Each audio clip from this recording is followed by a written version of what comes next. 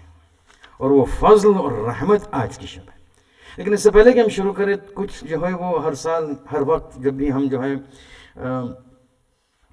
انہی ایام میں محرم ہو, سفر ہو, تو آخری شب میں جو ہے وہ ایک دستور العمل رہتا ہے ہمارا, کچھ وہ بھی حدیثوں کے سلسلے میں, کہ کچھ گریٹیٹیوڈ, کچھ اپریسیشن پیش کرنا ہوتا ہے. سب سے پہلے بارگاہ الہی میں پروردگار عالم کے پاس جو ہے وہ دست ادب تشکر ہے, اور خدا کا حمد ہے کہ اس سال 2022 میں ہمیں جو ہے موقع دیا کہ ہم ذاکر امام علی بن سکیں, اور یہاں آنے کا موقع دیا.